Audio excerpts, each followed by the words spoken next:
Le serviteur de Dieu Floribert Buonacciui Bencositi est né à Goma en 1981.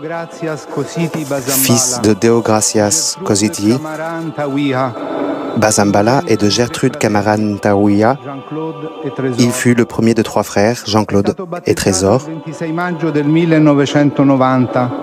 Il a été baptisé dans la paroisse de l'Esprit Saint à Goma en 1990, où il a également reçu la première communion. Par la suite, le 19 mai, il reçut le sacrement de la confirmation. Jeune laïque, Floribert se distinguait par son intelligence vivace et pleine d'initiative. Inscrit à l'université de Goma, à la faculté de jurisprudence, il fut élu leader des jeunes catholiques. En 2001, avec la communauté de Sant'Egidio, il a été très marqué. Il a été poussé à débuter avec d'autres jeunes à Goma une communauté animant la prière commune et le service des plus pauvres, en particulier le service des enfants des rues, les mettant à l'école de la paix, s'efforçant de les nourrir, de les réinsérer dans des cycles scolaires et de favoriser des environnements familiaux. Dans son service aux pauvres et à la parole de Dieu, il mûrit la conscience d'être appelé à faire de grandes choses, à s'insérer dans l'histoire pour transformer la réalité.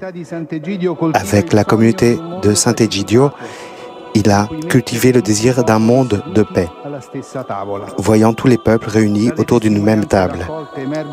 Dans les témoignages recueillis, les témoignages parlent d'un jeune qui croyait fortement dans la valeur de la parole et du témoignage.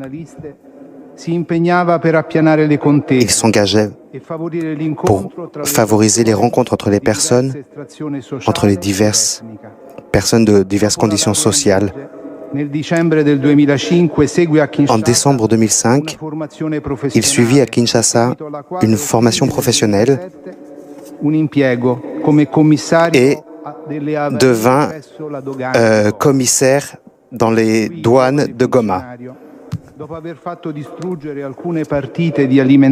À cet endroit, il fit détruire des livraisons de nourriture impropre à la consommation et il fut pris en cible par des personnes sans scrupules qui voulaient le forcer à faire passer des produits avariés. Le serviteur de Dieu répondit toujours par le refus, motivé par l'amour du Christ et de ses frères, en particulier de son amour des plus faibles et des personnes qui ne sont pas défendues. En tant que chrétien, il déclara qu'il ne pouvait pas permettre que soit sacrifiée la vie de ses frères et qu'il préférait mourir plutôt que d'accepter de l'argent. Le 7 juillet 2007, il a été kidnappé par des inconnus. 2 jours plus tard, son corps a été retrouvé avec des signes clairs de torture. Il avait été assassiné au cours de la nuit. Il a fait preuve d'un témoignage de charité et de courage. On reconnaît en lui un signe de fidélité à l'Évangile que son martyre illumine à notre époque.